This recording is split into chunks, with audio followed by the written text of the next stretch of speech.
And it's interesting to follow along, Buck, and see who's got Joe Biden's back and who doesn't. A lot of Democrats have been running and hiding, including some members of the Senate. Let's listen to what Mazie Hirono has to say. Cut one. She's running and hiding a little bit, and then we're going to play the steadfast warrior still standing behind Joe Biden, Joy Reid, to give you a scope of the far left-wing perspective. But first, Mazie Hirono. Knowing how the Taliban have acted before, hence the air power that we've sent there. But it is very clear that this is a chaotic situation. We can see what we see with our own eyes. I don't think it needed to be this way.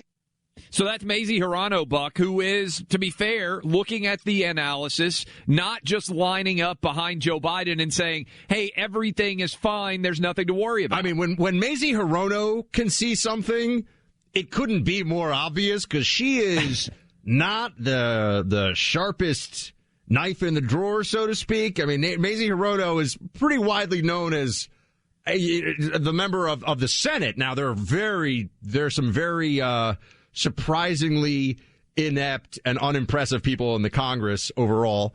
But Mazie Hirono in the Senate is kind of in a class of her own in terms of just seeming like she doesn't know what the heck is ever going on. Basically, Clay, when you're losing Hirono as Biden on this one, it's obvious that it's just indefensible. I mean, but I say that, and yet I know you're about to come back at me with, oh, Buck, it may be indefensible, but that's when the true Bidenistas really step up. I heard this, Buck, and I was like, my God, this is Iraqi Minister of Information level propaganda here. Not surprisingly, MSNBC. Let's play cut 7. Clay, let's play it. Let's play it. Should we save it? We should save it, I think. I think we should save it. Yeah, it's such a good tease. That's right. Let's save it. Your minds are going to be blown when we come back on the back half of this hour and you hear Joy Reid. Buck, this is next level propaganda. I know. I mean, we got to keep people. I almost heard it and was like, this is impressive. I give her. It's like, if you were a lawyer, you wouldn't take this case of the Biden evacuation debacle because you're just going to get crushed in court. Joy Reid is like, I will take the case, sir. And so that's where we are. We'll come back to her in a second. And then also, speaking of cases, COVID, what's actually happening? Yes. Only some states. I just told somebody yesterday, do you know Oregon has the highest cases it's ever had in one day? And they made me Google it, Clay, because they didn't believe me. And it's true. No doubt.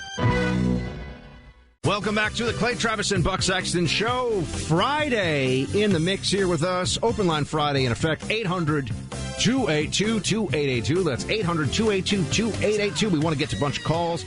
We've got Alex Berenson joining in the third hour to talk about the latest on COVID vaccine data, where all this is going. The surge in cases in some states getting attention, other states not so much. We'll dive into that with you. And plus, Joe Biden's going to be addressing the nation about Afghanistan at 1 p.m. Eastern. We will try to join some of that in progress. You can hear he's technically the commander-in-chief. Before he heads on vacation.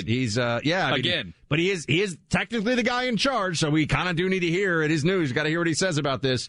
I don't know I don't think he's going to make anyone feel better. He's going to try to be the Grandpa Joe calms America down, and more people are realizing that the declining emperor has no clothes. But anyway, Clay, we wanted to get this in right before the break. Yes. We realized you need to hear the whole thing. We're at a point now, Clay, as you know, where even some of the stalwarts, even people at CNN, where they know, I mean, it's basically it's DNCNN. I mean, couldn't be any more clear they're Democrats and who they're aligned with and what they want to have as their narrative.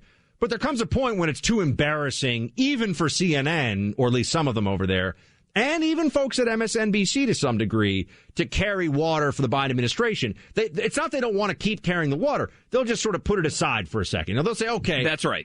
For a day or two, I'm going to put on my asking questions hat, so to speak. Jake Tapper did this he's a total fraud, did this over at CNN. Oh, now he's really concerned about things, but hasn't been concerned about the Biden administration until about 5 minutes ago. Here you go. Here is, as we promised, someone who's breaking with that. MSNBC's Joy Reid, who thinks the Biden White House is doing a good job in Afghanistan. It's been remarkable.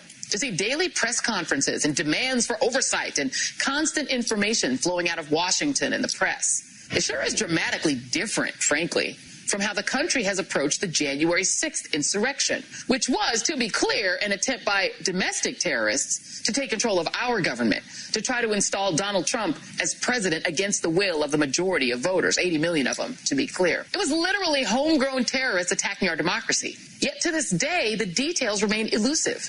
Unlike with Afghanistan, there were no daily briefings about what happened on January 6th and why. Republicans have refused to even investigate the root causes of the assault. Some have even lionized the assailants and sided with them.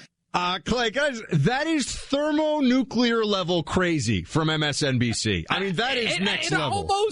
It almost makes me like I want Joy Reid on the wall if I'm ever accused of anything wrong. Like, this is Johnny Cochran, if the glove doesn't fit, you must acquit level delusion. Like, OJ committed those double murders. This is the worst foreign policy disaster. Surely she's aware of this in her life. I mean, she's around our age, I think, Buck. And yet she's trying to pivot, by the way, on the same day, essentially, that the FBI comes out and says, hey, it wasn't actually an insurrection. There was nothing organized about this. This was a lot of grandmas who decided to go into the Capitol and take selfies of themselves. This is not some, like, the idea that you would compare this, the real insurrection, Buck, is the Taliban inside of the palace. Yes. We're actually getting a lesson in real time about what an actual insurrection looks like, as we've been saying here. And also, Clay, as soon as the debacle in Afghanistan unfolded in a way that it was clear to everybody, I said, give it a few days. They'll be talking. They're already trying. They'll try to pivot. They're trying to pivot. Insurrection. That's what our audience wants to hear about, the insurrection. Now, that's a propaganda maneuver. That's, of course, obvious. But it's also because the left doesn't really believe that it has foreign enemies. It has people that the American left believes that there are people that the U.S. has wronged when it comes to foreign policy. Sometimes they do bad things, but we have wronged them, and so we have to make things better around the world by going to the UN and begging forgiveness. The Obama apology tour. It's the domestic insurrectionists and terrorists that we have to be so worried about. But the problem, as you alluded to, and I've got the piece up right here, this is a Reuters piece. FBI finds scant evidence U.S. Capitol attack was coordinated. Here you go. The FBI has found scant evidence that the U.S. Capitol January 6th attack was an organized plot to overturn the presidential election result, according to 4 current and former law enforcement officials. Although they've arrested more than 570 participants, the FBI believes the violence was not centrally coordinated by far-right groups or prominent supporters of President Donald Trump. 90 to 95% of these cases are one-offs, said a former law enforcement official. You have 5%, maybe, tops, of these militia groups that were more closely organized, but there was no grand scheme with Roger Stone and Alex Jones and all these people to storm the Capitol and take hostages. Lies, they told us, Clay. Yeah. Lies. It's all a bunch of lies, and they're still sticking to it. And I think, Buck, if you really dissect what Joy Reid is doing there, this is how desperate the left wing in the country is right now. Because, look, the border is a sieve. It's an absolute disaster. Inflation surging to levels most of us have never seen in our adult lives. The murder rate is increasing all over the country at a level we've never seen before in the 21st century.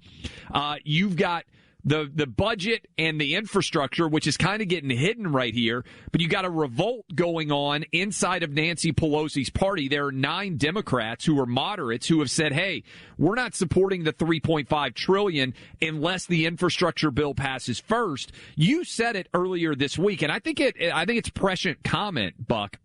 This is the worst week that any American president has had. I think going all the way back to 9/11 in 20 years, I'm not sure we've ever had a week like this one. And we're going to pivot and talk about this here in a moment, Buck. But look at what's going on with COVID. Booster shots. That's what Joe Biden ran his entire campaign on. I'm going to solve COVID, and everything's going to get back to normal.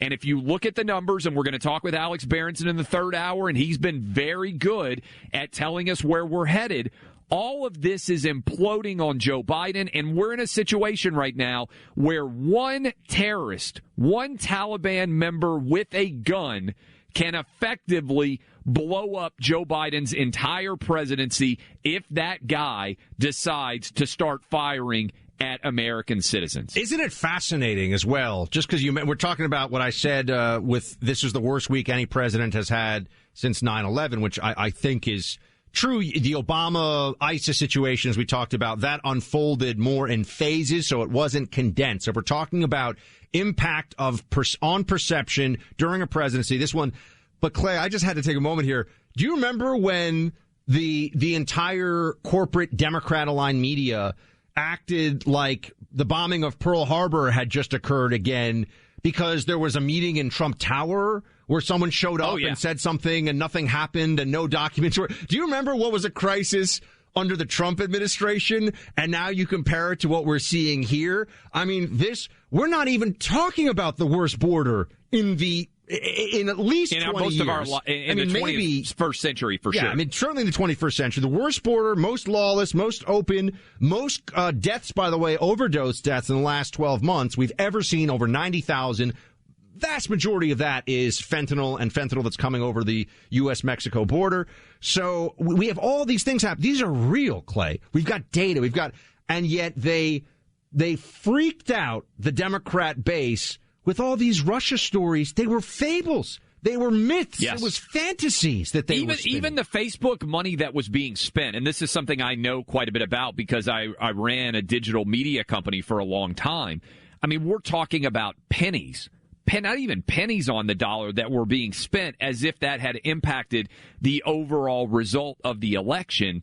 And I just think, and we're going to hear from Joe Biden in the next hour a little bit, I just think whoever is advising him, Buck, I can't get out of my head that he is going to address the nation Friday afternoon and then get on an airplane and go back on vacation? Like, who in the world in the White House is telling Joe Biden, hey, hop on a plane and go to Delaware and kick your feet up at the beach for the weekend? Yeah, he's gonna say they're gonna take the line that, but it's a working vacation or whatever. He's got all the gear and all the comms and all the stuff. It still is absurd. The optics here do matter at some level, and it doesn't calm people down when you have Joe Biden looking like. I mean, who's really in command and control right now in this country? That's a question that a lot of people have, because we've been saying for how many months now there are handlers around this guy who are really making a lot of the calls, right?